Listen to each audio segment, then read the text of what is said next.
बिस्मिल्लाहिर्रहमानिर्रहीम। अस्सलाम वालेकुम students, I hope you are doing well. This is your lecture number 6। आज का लेक्चर थोड़ा सा शॉर्ट था, इसलिए मैंने अपनी वीडियो इसमें ऐड नहीं की। आज के लेक्चर में हम लोग दो बड़े सिंपल से टॉपिक देखेंगे जो कि बड़े ब्रीफ से टॉपिक हैं। एक तो हम लोग देखेंगे कि थ्री फेस कंपाइलर क्या चीज़ होती है, और हम याद रखिएगा कि ये जो दोनों टॉपिक्स आज मैं आपको पढ़ा रहा हूँ, थ्री फेस कंपाइलर और जनरलाइज स्ट्रक्चर ऑफ कंपाइलर, याद रखिएगा कि ये महज सिर्फ मैं आपको आज के लेक्चर में इनके आइडिया दूंगा। ठीक है, इनके बारे में मैं आपको एक ब्रीफ आपके लिए फाउंडेशन बनाऊंगा, जबकि इनकी जो डिटेल्स हैं वो हम इंशाल्लाह आने वाले लेक्चर्स के अंदर जो है देखेंगे। एक इम्पॉर्टेंट चीज़ जो मैं यहाँ पे बताता चलूँ आपको कि लेक्चर नंबर 4 के अंदर जिसमें हमने ट्री और एब्स्ट्रैक्ट सेंटर ट्री बनाना सीखा था, इसमें एक एग्जांपल थी जिसमें एक प्रॉब्लम स्टूडेंट्स ने मुझे पॉइंट आउट किया था। बेसिकली जो एग्ज़ाम्पल नंबर जो है वो हमारे पास जो है एग्ज़ाम्पल नंबर 2 जो थी उसके अंदर एक छोटा सा इशू था। वो ये था कि इसका जो एब्स्ट्रैक्ट सिंटैक्स ट्री था उसमें एक गलती जो है वो बेसिकली मेरे से हुई थी। वो मैं यहाँ पे आपको पॉइंट आउट कर देता हूँ कि ये जो ट्री आप ड्रॉ करते थे एब्स्ट्रैक्ट सिंटैक्स ट्री, उसके अंदर बेसिकली मैंने मिस्टेक ये की थी कि ये जो हमारे पास ये वाला पार्ट है जिसको मैं यहाँ हाईलाइट कर रहा हूँ, जो कि बेसिकली मैंने इस वाले पार्ट के लिए बनाया था, यहाँ पे मैं मिस्टेक कर गया क्योंकि यहाँ पे मैंने लिखा हुआ प्लस था लेकिन मैंने साइन यहाँ पे मल्टीप्लाई का यूज़ किया हुआ था, और जबकि मैंने कहीं पे मल्टीप्लाई का ऑपरेटर यूज़ ही नहीं किया, तो इसके अंदर मिस्टेक थी। ठीक है, सो काइंडली आप इस मिस्टेक को मेरे साथ ठीक कर लीजिएगा।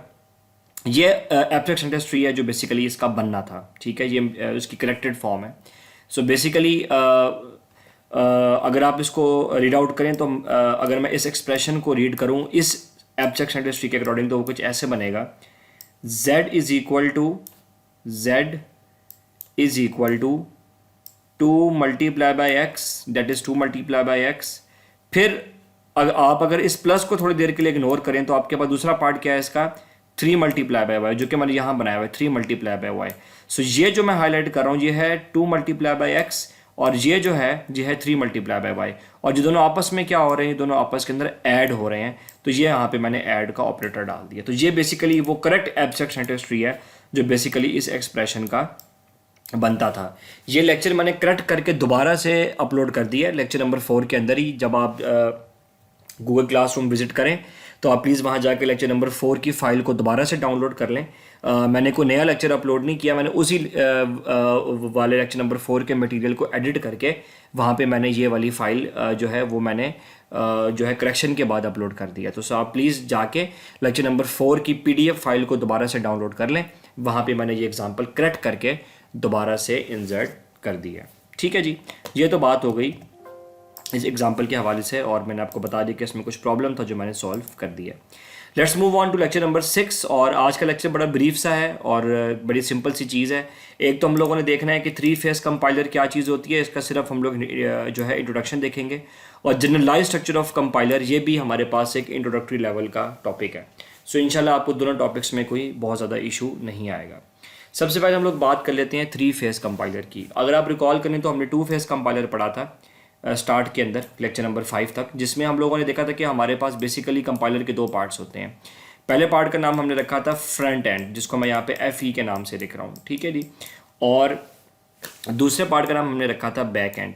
तो आप याद करें फर्दर हमारे पास फ्रंट एंड के 2 पार्ट्स थे जिसके अंदर हमारे पास टोकनाइजेशन और पार्सिंग होती थी, और वो जो फ्रंट एंड की आउटपुट है वो फिर बैक एंड में जाती है। यहाँ पे फिर इसके अंदर इंस्ट्रक्शन स्केजुलिंग और रजिस्टर एलोकेशन और वो सारा कुछ होता है। ठीक है, पहले तो हमारे पास इंस्ट्रक्शन सिलेक्शन होती है, फिर रजिस्टर एलोकेशन होती है, और फिर उसकी स्केजुलिंग होती है। मैं एक और बात भी यहाँ पे क्लियर करता चलूँ कि आप में से किसी स्टूडेंट ने मेरे से एक सवाल किया था कि ये जो इंस्ट्रक्शन सिलेक्शन या रजिस्टर एलोकेशन या इंस्ट्रक्शन स्केजुलिंग जो है ये होती कैसे है।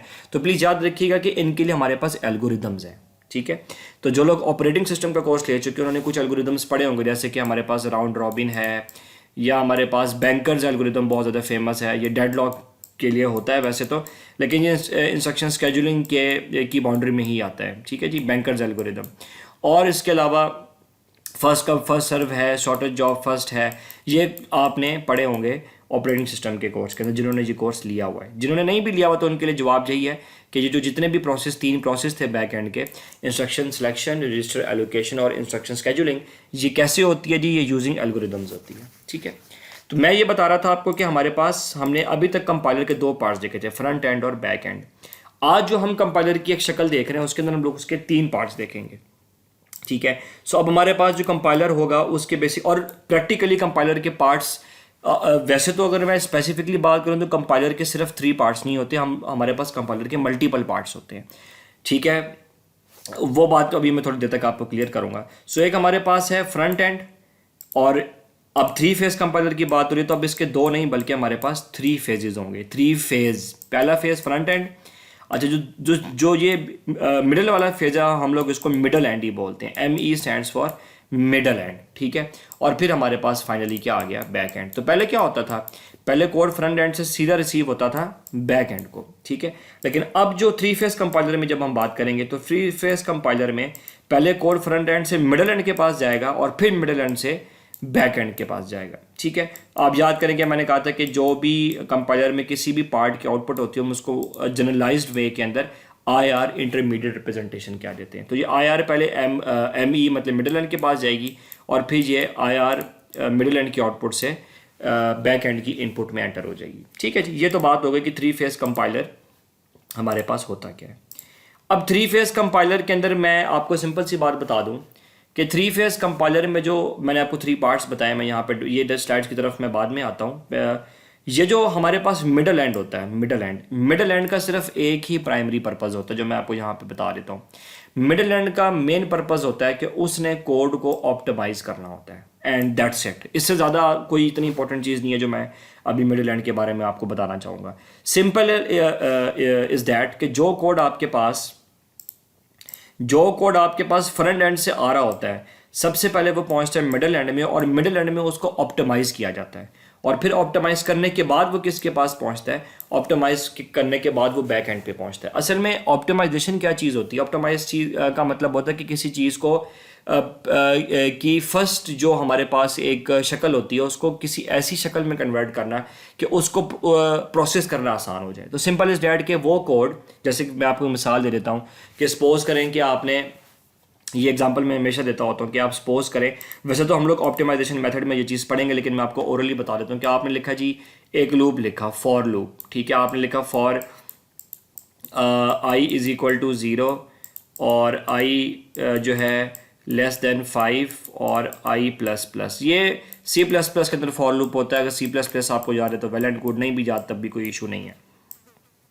तो सपोज करें कि अब आप फॉर लूप के अंदर लिख रहे हैं x इज़ इक्वल टू 1 और फिर मैं यहाँ पे लिखूँगा फॉर एग्ज़ाम्पल प्रिंट x, ठीक है जी, प्रिंट x। वैसे तो प्रिंट x नहीं होता है C++ के अंदर, तो हमारे पास C आउट x होता है। क्योंकि पाइथन में प्रिंट x होता है इसलिए मैंने प्रिंट लिख दिया। तो मैं इसको प्रिंट के बजाय रिप्लेस कर देता हूँ C आउट से, ताकि अगर आपको C++ ही जहन में है तो आपको इशू ना हो, ठीक है जी। C out x। अच्छा, इसके अंदर आपको एक चीज़ नज़र आ रही है, ये कोड हमारे पास, पहले मुझे ये बताएं कि जो फॉर लूप के अंदर मैंने लिखा है ये हमारे पास कितने टाइम्स के लिए रन होगा। ये हमारे पास रन होगा 5 टाइम्स के लिए, ठीक है, 0 से लेके 4 तक, क्योंकि लेस देन 5 है तो 5 से एक वैल्यू लेस तो हमारे पास 4 ही होती है। लेकिन अगर आप 0 से लेके 4 तक काउंट करें तो हमारे पास टोटल वैल्यूज़ 5 ही बनती हैं। लेकिन अब यहाँ पे एक प्रॉब्लम है, ये लूप चाहे 5 टाइम्स रन हो चाहे ये लूप्स 100 टाइम्स रन हो, हमारे पास x की वैल्यू क्या रहेगी, x की वैल्यू हमारे पास रहेगी 1। तो यहाँ पे एक प्रॉब्लम है, और वो प्रॉब्लम ये है कि आप कुछ भी नहीं कर रहे हैं, आप सिर्फ लूप चला रहे हैं और आप टाइम ज़ाया कर रहे हैं, और हर दफ़ा हर एक आइट्रेशन में, मतलब लूप जब पहली बार चलेगा या दूसरी बार चलेगा, इसको हम लोग आइट्रेशन बोलते हैं, हर एक आइट्रेशन में कुछ भी नहीं होगा, सिंपली x वेरिएबल को वैल्यू असाइन हो जाएगी 1। वैसे तो अगेन मैं एक और बात क्लियर कर दूं कि पहले तो हम लोगों को लिखना चाहिए था इंट x, ठीक है, और फिर x इज इक्वल टू 1। तो प्लीज़ आप काइंडली इसको जनरलाइज कोड की फॉर्म में लें, आपको C++ के सिंटैक्स पे ना जाएं। सो जो बात मैं कन्वे करना चाह रहा हूँ वो बड़ी सिंपल सी है कि आपने एक लूप बनाया, फॉर लूप, और उसको आपने 5 टाइम्स रन किया, और 5 टाइम्स रन करने के दौरान आपने कुछ भी नहीं किया, आपने सिंपली x को वैल्यू असाइन की 1।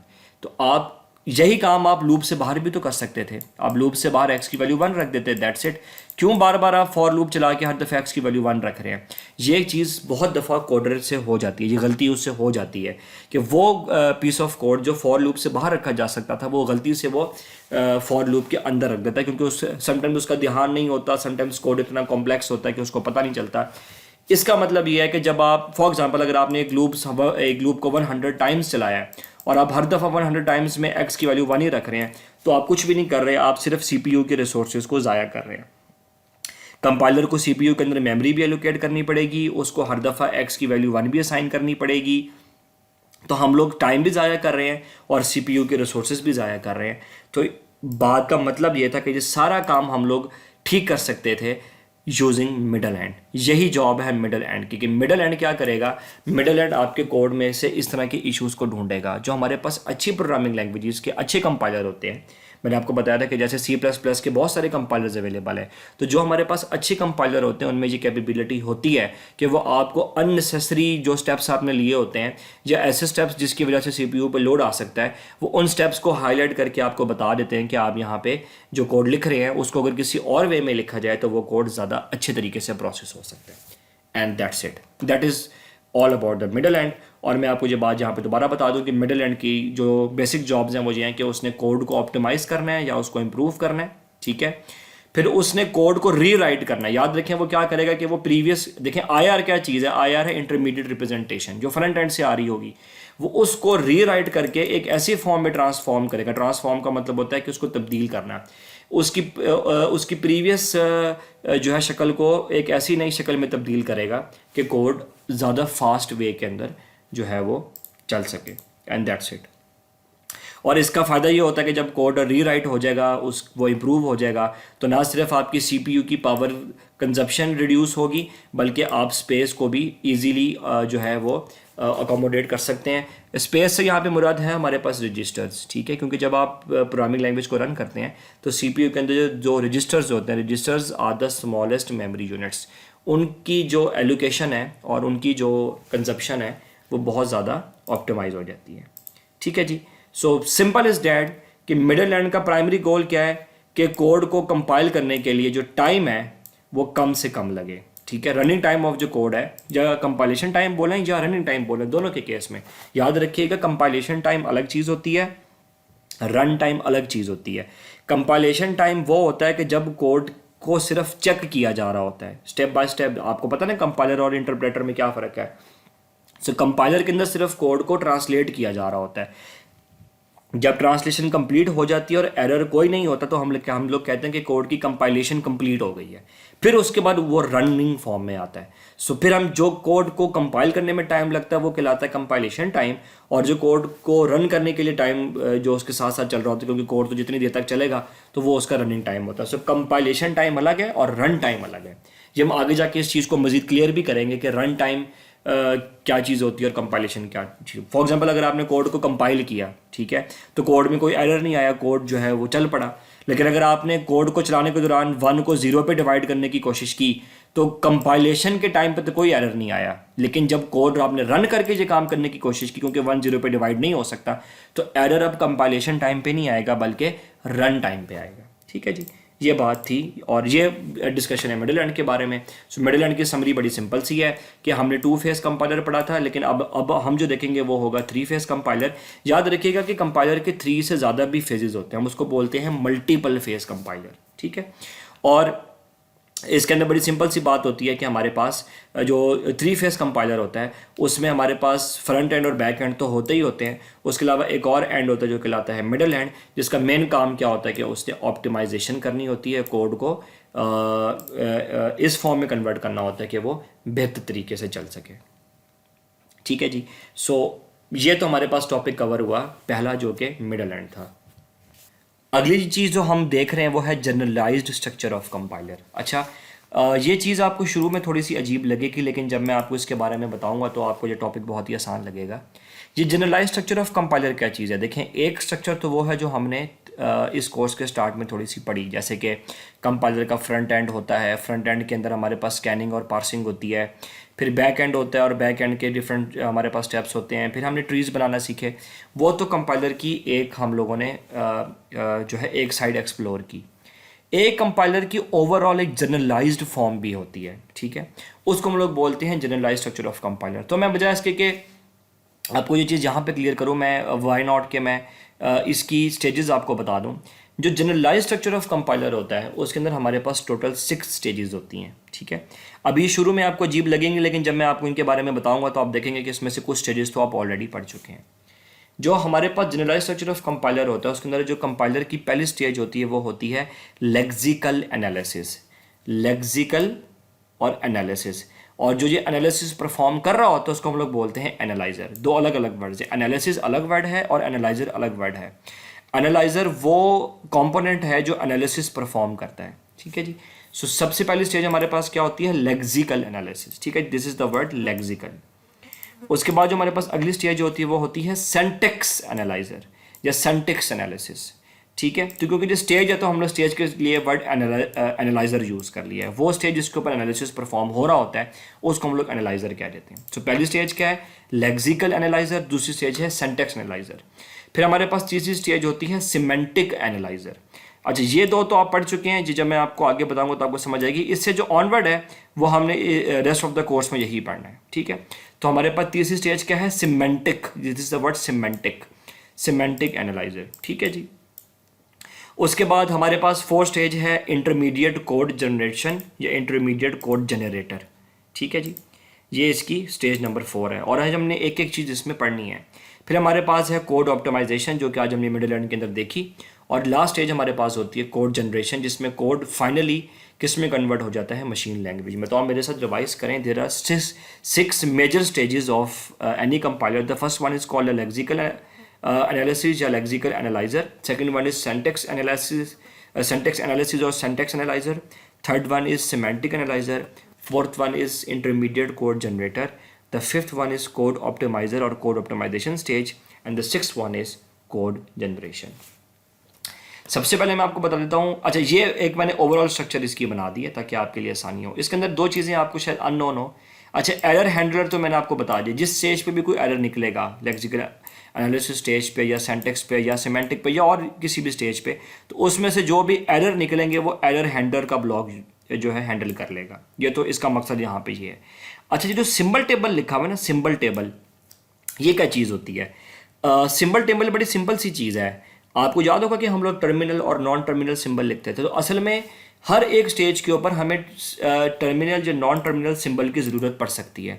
तो हर कंपाइलर में एक टेबल मौजूद होता है जिसको हम लोग बोलते हैं सिंबल टेबल। तो जब भी वो कंपाइलर आपसे कमांड लेके उसको मशीन लैंग्वेज में कन्वर्ट करता है तो वो हर दफ़ा जाके किसको रेफ़र करता है, वो अपने सिंबल टेबल को जाके रेफ़र करता है कि कौन से स्पेसिफिक चीज़ के लिए कौन सा सिंबल इस्तेमाल करें। जैसे कि फॉर एग्जांपल अगर हमारे पास एक्स है तो एक्स के लिए स्कैनर क्या यूज़ करता है, सिंबल आईडी, याद है आपको। और इसी तरह हमारे पास इक्वल के लिए असाइन। तो ये चीज़ें कहाँ पे लिखी हुई होती हैं, ये लिखी हुई होती हैं सिंबल टेबल में, और जिसकी हमें हर स्टेज पे ज़रूरत होती है, ठीक है जी। तो ये बात यहाँ पे कंप्लीट हो गई। सो ये एक जर्नी है जो हमने सोर्स प्रोग्राम से शुरू करना है, और टारगेट प्रोग्राम मतलब हमने हाई लेवल लैंग्वेज से स्टार्ट लेना और उसको मशीन लैंग्वेज के अंदर कन्वर्ट करना है। तो यहाँ पे कौन है, यहाँ पे ह्यूमन मौजूद है, ठीक है, और यहाँ पे कौन मौजूद है, यहाँ पे CPU मौजूद है। और इन दोनों के बीच में जो कम्युनिकेशन होती है यूजिंग प्रोग्रामिंग लैंग्वेज और कंपाइलर, उसमें ये 6 स्टेजेस इन्वॉल्व होती हैं, ठीक है। So without wasting any times मैं जल्दी से आपको इनके बारे में बता देता हूँ। याद रखिएगा प्लीज़, इस स्टेज के ऊपर एक इंपॉर्टेंट मैं बात बता दूँ कि प्लीज़ डोंट गेट कन्फ्यूज्ड। आप ये ना समझिएगा कि हमने सिर्फ ये आज पढ़ ली तो हम उसको दोबारा नहीं पढ़ेंगे। जब हम लोग मिड टर्म का एग्ज़ाम आपका हो जाएगा तो उसके बाद हमने एक एक स्टेज को अलग अलग एनालाइज करना है, ठीक है। सो अगर आपको यहाँ पे कोई बात कंप्लीटली समझ नहीं आती तो प्लीज़ डोंट वरी, हम उसको फ्यूचर में कंप्लीटली इसको डिस्कस करेंगे। ये तो सिर्फ मैं आपको इनकी डेफिनेशंस के बारे में बता रहा हूँ, एंड दैट्स इट। सबसे पहले चीज़ हमारे पास होती है लेक्सिकल एनालाइजर। लेक्सिकल एनालाइजर क्या होता है जी, सिंपल इज डैट, जो आपने स्कैनर पढ़ा था, फ्रंट एंड का जो स्कैनर होता है उसका दूसरा नाम होता है lexical analyser, and that's it. और लेक्सिकल एनालाइजर ने क्या करना होता है, लेक्सिकल एनालाइजर ने वही काम करना होता है जो स्कैनर करता है, और वो क्या करता है, वो बनाता है टोकन्स। इन टोकन्स को यहाँ पे मैंने लिखा हुआ है नॉन सेपरेबल यूनिट्स। इसका मतलब ये कि जैसा कि मैंने लिखा हुआ है ID X, वेरिएबल X के लिए, तो ये एक टोकन है जिसको मैं मज़ीद सेपरेट नहीं कर सकता, ठीक है। इसलिए मैंने इसके लिए वर्ड यूज़ कर दिया नॉन सेपरेबल यूनिट। इसमें कोई ऐसी परेशानी वाली बात नहीं है। तो इसको हम लोग ग्रुप ऑफ करैक्टर भी कहते हैं। आपको ये चीज़ याद होनी चाहिए, हम लोग लिखते थे असाइन इक्वल नंबर 3, तो ये सारे क्या थे, ये बेसिकली टोकन्स थे। तो सिंपल इज डैट कि लेक्सिकल एनालाइजर क्या होता है, लेक्सिकल एनालाइजर कंपाइलर का वो पार्ट होता है जो कि टोकन बनाने का काम करता है, जिसको हम लोगों ने दूसरी ज़ुबान के अंदर स्कैनर भी कहा था, और इससे ज़्यादा मुझे आपको इसके अंदर कुछ भी बताने की ज़रूरत नहीं है। और ये जो लेक्सिकल एनालाइज़र होता है, ये जो होता है ये फ्रंट एंड का पार्ट होता है, जिसको हम जैसे कि स्कैनर था, तो असल में स्कैनर का दूसरा नाम ही लेक्सिकल एनालाइज़र है। बेसिकली ये वर्ड अलग अलग क्यों यूज़ हो रहे हैं, ये होता ये है कि जब आप ये तो सिर्फ आप बात करें प्रोग्रामिंग लैंग्वेज के बारे में, अगर आप लोग प्रोग्रामिंग लैंग्वेजेस के अलावा किसी और कंपाइलर के बारे में भी बात करें, जैसे कि मैं मिसाल दे देता हूँ कि इमेज प्रोसेसिंग, आप इमेज के एक फॉर्मेट को इमेज के दूसरे फॉर्मेट के अंदर कन्वर्ट कर रहे हैं, तो उसमें फिर हमारे पास हम जो काम कर रहे होते हैं उसमें जो टोकन्स बना रहे होते हैं, तो हम कहते हैं कि हम लेक्सिकल एनालिसिस कर रहे हैं। ठीक है, ये सिर्फ मैंने आपको वैसे मैज एक एग्जांपल दी है, ज़रूरी नहीं है कि इमेज प्रोसेसिंग में ये काम होता हो, मैं सिर्फ आपको एग्जांपल के तौर पे समझा रहा हूँ। सो सिंपल इज़ दैट कि लेक्सिकल एनालाइजर का वही काम है जो कि स्कैनर का था, और उसका काम था टोकन्स बनाना। उसके बाद अगली चीज़ क्या है, syntax analyser. Simple is that कि सिंटैक्स एनालाइजर का वही काम है जो कि आपके पास पार्सर का काम था। तो सिंटैक्स एनालाइजर क्या करता है, ये जो इसको लेक्सिकल एनालाइजर से जो टोकन्स मिलते हैं या स्कैनर से जो टोकन मिलते हैं, वो उनको रिसीव करने के बाद क्या बनाता है, वो उनका सिंटैक्स ट्री बनाता है और फिर उनका एब्स्ट्रैक्ट सिंटैक्स ट्री बनाता है। इसको हम लोग बोलते हैं सिंटैक्स एनालाइजर। यहाँ पे एक और बात भी लिखी हुई है कि सिंटैक्स एनालाइजर का एक और काम होता है कि उसने ग्रामेटिकल स्पेसिफिकेशन ऑफ लैंग्वेज को भी चेक करना होता है। इसका मतलब बड़ा सिंपल सा है कि अगर आप लोग C++ प्रोग्रामिंग लैंग्वेज को लिख रहे हैं, तो C++ के अंदर जो कमांड मैं लिखूंगा C in for example C in X, तो अगर मैं यहाँ पे सेमीकोलन को मिस कर दूंगा तो प्रोग्रामिंग लैंग्वेज को ये चीज़ पता होनी चाहिए कि मैंने एक ग्रामेटिक मिस्टेक की है। तो ये चीज़ सिंटैक्स एनालाइजर के थ्रू चेक होती है। वैसे तो मैं ये सिर्फ आपको एग्जांपल दे रहा हूँ, इसके अलावा बड़ी जॉब्स होती हैं सिंटैक्स एनालाइजर की। तो यहाँ पर ये बात मैं ज़्यादा डिटेल में नहीं बताना चाहता, क्योंकि इसमें हमें कोई डिटेल की ज़रूरत भी नहीं है और हमने ये बाद में पढ़ना है कि लेक्सिकल एनालाइजर वही काम करता है जो स्कैनर करता है, ये टोकन्स बनाता है, और ये टोकन्स फिर किसको मिलते हैं, सिंटैक्स एनालाइजर को, जो इन टोकन्स के जरिए ट्री बनाता है और फिर एब्स्ट्रैक्ट सिंटैक्स ट्री बनाता है। ये दो काम आप कर भी चुके हैं। जो अगले चीज़ हमारे पास सारी वो मैं और भी फास्टली बताऊंगा क्योंकि हमने उनको डिटेल में पढ़ना है। Semantic analyser. अच्छा, ये मैं पहले वर्ड क्लियर कर दूं, फिर आपको ये बात मेरी ज़्यादा क्लियरली समझ आएगी। सिमेंटिक क्या चीज़ होती है, सिमेंटिक्स।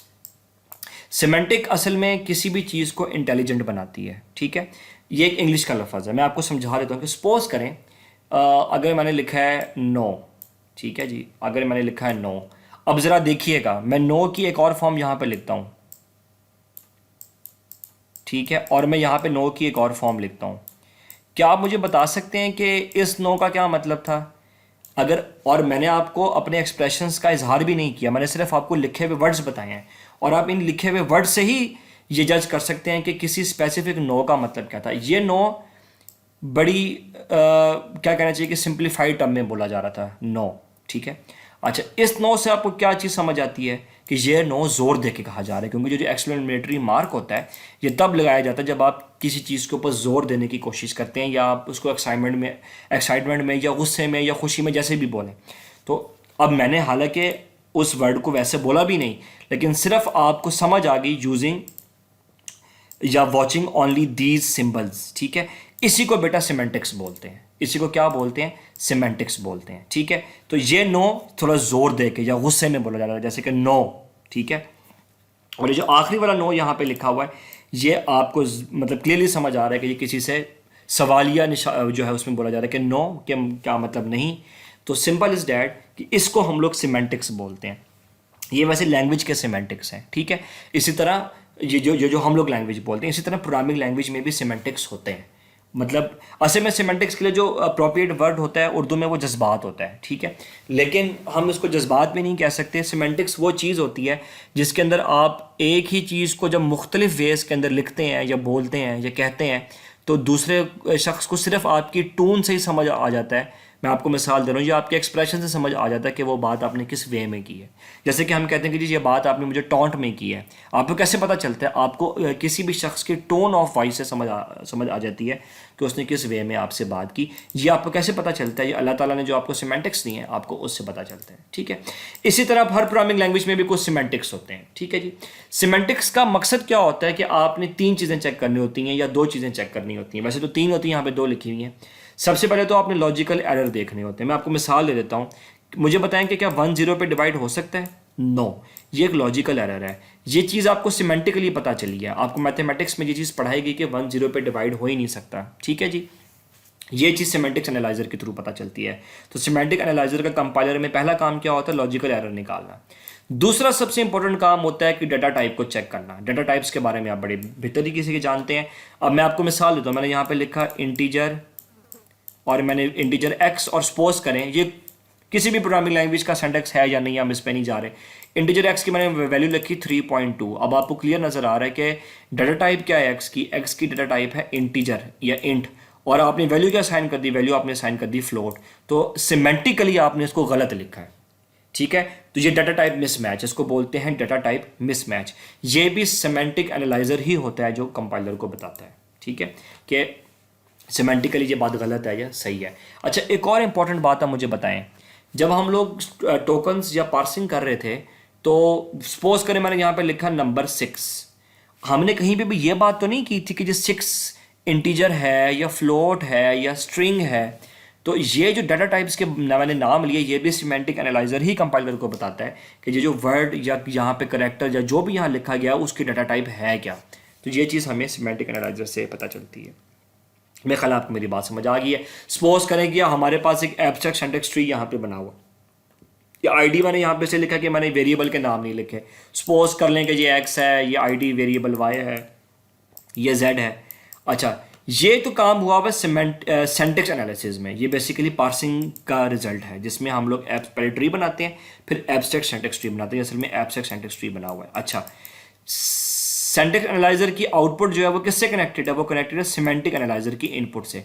तो वो कोड अब अगली स्टेज में किसके पास जाएगा, सिमेंटिक एनालाइजर के पास। अब जरा गौर कीजिएगा, सिमेंटिक एनालाइजर के पास जब यही वाला कोड जाएगा, तो सिमेंटिक एनालाइजर के अंदर इसी 60 को क्या लिखा गया है, इंटीजर 60। यही सिमेंटिक्स है कि वो जो 60 पहले लिखा गया था, किसी को नहीं पता चल रहा था कि ये 60 है क्या। ये भाई मतलब 60 स्ट्रिंग भी तो हो सकता है। अब 60 के इर्द गिर्द दो ये कॉमास या जो भी इसको बोलते हैं एपोस्ट्रोफी या जो भी आप इसको कह लें, आप ये जो लगा लेते हैं, ठीक है। तो ये जो आपने यहाँ पे लगाया है, ये इसको स्ट्रिंग बना रहा है। तो इसी को हम लोग सिमेंटिक्स कहते हैं कि जो सिंटैक्स एनालाइजर की आउटपुट होती है, हम उसके अंदर कुछ ऐसी इंफॉर्मेशन डालते हैं कि हमें पता चले कि भाई ये 60 जो नंबर है, ये इंटीजर है या फ्लोट है या स्ट्रिंग है। इसको हम लोग या लॉन्ग इंटीजर है, ठीक है, या डबल डाटा टाइप है, इसको हम लोग बोलते हैं सिमेंटिक एनालिसिस, और ये सिमेंटिक एनालाइजर का नतीजा होता है, ठीक है जी। ये मैंने आपको स्लाइड्स की फॉर्म में बता दिया। उसके बाद हमारे पास जो चीज़ आती है वो है इंटरमीडिएट कोड जनरेशन। अच्छा, ये चीज़ शायद आपको इस स्टेज पे समझ ना आए। तो लेक्सिकल एनालाइजर ने क्या किया, उसने टोकन्स बनाए, सिंटैक्स एनालाइजर ने ट्री बनाया, और फिर उसका सिमेंटिक एनालिसिस हुआ, जिसमें हमने बताया कि ये स्ट्रिंग है या उसमें कोई लॉजिकल एरर तो नहीं। अब ये किसके पास जाएगा, अब जाएगा intermediate code generator. Intermediate code generator के बारे में मैं अभी आपको सिर्फ इतना बता सकता हूँ कि इंटरमीडिएट कोड जनरेटर ये करता है कि जो आपको लेक्सिकल एनालाइजर और सिंटैक्स एनालाइजर और सिमेंटिक एनालाइजर से जो उसके पास डाटा आता है, वो उसको बड़ी सिंपलेस्ट फॉर्म में कन्वर्ट करता है, ताकि कोड को ईजिली ऑप्टिमाइज़ किया जा सके और उसको ईजिली मशीन लैंग्वेज में कन्वर्ट भी किया जा सके, ठीक है। अब आपको शायद ये बात यहाँ मेरी कंप्लीटली समझ नहीं आई, ठीक है, इसलिए कि आपको अभी ये पता ही नहीं है कि इंटरमीडिएट कोड जनरेट करते कैसे हैं। सो हम इस बात को एंड के अंदर, एंड में तो नहीं, मतलब जब हम लोग तकरीबन 9th लेक्चर में होंगे, तब हमने इंटरमीडिएट कोड जनरेटर में एक टेक्निक पढ़नी है जिसको हम लोग बोलते हैं टैक 3 एड्रेस कोड। ये इंटरमीडिएट कोड जनरेटर की का एक मेथड है। जब आप वहाँ पे पढ़ेंगे ना, फिर मैं आपको बताऊंगा कि इंटरमीडिएट कोड जनरेटर क्या है। अभी के लिए आप सिर्फ इतना याद रख लें कि इंटरमीडिएट कोड जनरेटर का काम ये होता है कि वो पीछे से आने वाले कोड को इस फॉर्म में कन्वर्ट करता है कि वो बिल्कुल सिंपलाइज्ड या वो बिल्कुल सिंप्लीफाइड हो जाए, ताकि उसकी प्रोसेसिंग आसान हो जाए। याद रखिएगा, हम उसको ऑप्टिमाइज़ नहीं कर रहे, सिंप्लीफाई कर रहे हैं। There is a difference between simplification and optimisation. हम उसी सिंप्लीफाइड कोड को फर्दर फिर क्या करेंगे, ऑप्टिमाइज़ करेंगे, ठीक है जी। इससे ज़्यादा मैं अभी आपको इस स्टेज को इंटरमीडिएट कोड जनरेटर के बारे में नहीं बता सकता। सिंपल इज़ दैट कि इंटरमीडिएट कोड जनरेटर ने क्या करना होता है कि उसने कोड को, जो भी उसको रिसीव हो रहा होता है, बेसिकली तो सिमेंटिक एनालाइजर की आउटपुट ही होती है, वो उसको सिंपलेस्ट फॉर्म में कन्वर्ट करता है ताकि बैक एंड उसको ईजिली अंडरस्टैंड कर ले। इसके लिए हम लोग एक मेथड पढ़ेंगे 3 एड्रेस कोड, जो हम लोग इंशाल्लाह फ्यूचर में देखेंगे। उससे अगली स्टेज आपके ऊपर पड़ी थी, वो थी कोड, हमारे आई am sorry that was code optimiser. और कोड ऑप्टिमाइज़र के बारे में तो हमने इस लेक्चर के शुरू में पढ़ लिया कि वो क्या करेगा, वो कोड को ऑप्टिमाइज़ करेगा, उसमें से अननेसेसरी इन्फॉर्मेशन को निकालेगा ताकि कोड को इजीली स्टोर भी किया जा सके और उसको रन भी किया जा सके।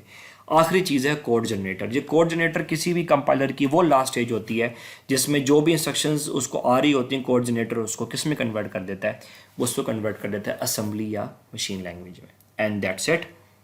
मैं ये चीज़ आपको यहाँ से दोबारा बता दूँ कि अच्छा, एक इंपॉर्टेंट बात मैं यहाँ क्लियर कर दूँ कि इंटरमीडिएट कोड जनरेटर और कोड जनरेटर में बहुत ज़्यादा फ़र्क है। इंटरमीडिएट कोड जनरेटर का काम होता है कि जिस सेमेंटिक एनालाइजर से रिसीव होने वाले कोड को ऐसी फॉर्म में कन्वर्ट करता है जो कि सिंप्लीफाइड होती है। ना वो उसको ऑप्टिमाइज करता है, ना वो उसको मशीन लैंग्वेज में कन्वर्ट करता है, वो सिर्फ उसको सिंप्लीफाई करता है। ठीक है, चले मैं आपकी आसानी के लिए बता देता हूँ कि सपोज करें मैंने लिखा z is equal to x multiply by 2 plus 3 multiply by y. जब ये चीज़ कोड इंटरमीडिएट कोड जनरेटर को रिसीव होगी इस वाले ब्लॉक को, तो वो इसको कुछ ऐसे तोड़ेगा, z is equal to x, फिर वो इसका नाम रख देगा फॉर एग्जांपल a, फिर वो लिखेगा a मल्टीप्लाई बाय 2। अच्छा, ये मैंने क्यों किया, क्योंकि इस पूरे का नाम क्या हो गया, इस पूरे का नाम हो गया a, और अब ये सारा a बन गया, तो a मल्टीप्लाई बाय 2 का क्या मतलब है कि असल में मैं z is equal to I am sorry, मैं लिख रहा हूँ z is equal to x. ठीक है, z is equal to x, ठीक है, and so on so forth. फिर मैं 2 जो है 2 प्लस का कोई और नाम कर दूंगा, 3 मल्टीप्लाई का कोई और नाम कर दूंगा, या मल्टीप्लाई वाई का कोई और नाम कर दूंगा। सिर्फ मैं आपको एग्जांपल दे रहा हूँ कि हम ना कोड को ऑप्टिमाइज कर रहे हैं, ना कोड को मशीन लैंग्वेज में कन्वर्ट कर रहे हैं, हम सिंपली कोड को सिंप्लीफाई कर रहे हैं। जबकि कोड जनरेटर जो है वो आपके कोड को मशीन लैंग्वेज में कन्वर्ट करता है। That is the difference between intermediate code generator और कोड जनरेटर। ठीक है, ओके। अच्छा जी, अब मैं आपको इसकी एक समरी दिखा देता हूँ in form of image. Suppose करें कि आपके पास, अब मैं यहाँ पे एग्जांपल तो इलस्ट्रेट नहीं कर रहा, मैं सिर्फ आपको समझा रहा हूँ। लेक्सिकल एनालाइजर क्या करेगा, वो टोकन्स बनाएगा। ये टोकन्स मिलेंगे सिंटैक्स एनालाइजर को, जिसके अंदर वो उसका ट्री बनाएगा और फिर उसका एब्स्ट्रैक्ट सिंटैक्स ट्री बनाएगा। फिर ये एब्स्ट्रैक्ट सिंटैक्स ट्री रिसीव होगा सिमेंटिक एनालाइजर को, जो कि उसमें सिमेंटिक्स ऐड करेगा। फॉर एग्जांपल अगर यहाँ 60 लिखा हुआ है तो वो बताएगा कि ये 60 की डाटा टाइप क्या है, 60 की डाटा टाइप है इंटीजर, ताकि ये बात सिमेंटिकली क्लियर हो जाए कि 60 का ओरिजिनली मतलब क्या है। फिर हम इसको कन्वर्ट करेंगे इंटरमीडिएट जो है कोड जनरेटर के अंदर एक सिंपलेस्ट फॉर्म में। वो अब आपको इंशाल्लाह मैं फ्यूचर में बताऊंगा कि वो क्या चीज़ होती है, जो जिसमें 3 एड्रेस कोड एक मेथड है। फिर हम इसको ऑप्टिमाइज करेंगे, हम देखेंगे कि जो पिछला कोड है इसमें कोई चीज़ रिपीट तो नहीं हो रही, कोई अननेसेसरी चीज़ तो नहीं है, कहीं कोडर ने गलती तो नहीं कर दी, उसने कोई ऐसे वेरिएबल लिख दिया हो जिसको उसने यूज़ ना किया हो, सो ऑन सो फोर। और फाइनली फिर हम उसको कन्वर्ट कर देंगे एमएल का मतलब है मशीन लैंग्वेज में। एमएल को वैसे मशीन लर्निंग भी बोलते हैं, so please don't get confuse. यहाँ पे एमएल का मतलब मशीन लैंग्वेज है। And that's it. So that was all about lecture number 6। आप काइंडली इसको पढ़ लीजिएगा और याद रखिएगा कि आपको इसके बारे में ज़्यादा परेशान होने की ज़रूरत नहीं है। जितना इस लेक्चर में डिस्कस किया गया आपने भी उसको इतना ही डिस्कस करना है, और ये भी हमारे मिड टर्म सिलेबस का पार्ट है, तो आप इस लेक्चर को स्किप मत कीजिएगा, आपने इसको ज़रूर पढ़ना है। और लास्ट एक मैं यहाँ पे अनाउंसमेंट कर दूँ कि आपके मिड टर्म एग्ज़ाम के हवाले से आपको जो भी इश्यूज़ हैं वो इंशाल्लाह मैं एक वीडियो बना के आपके सारे इश्यूज़ को एड्रेस कर दूंगा, जिसमें आपके एग्ज़ाम का पैटर्न है, एग्ज़ाम अटैम्प्ट कैसे करना है, मैं ख़ुद स्टूडेंट के तौर पे एक्ट करके आपकी सारी क्यूरीज इंशाल्लाह उसके अंदर रिजॉल्व कर दूंगा। Fine, that was all about lecture number 6। Stay home, stay safe.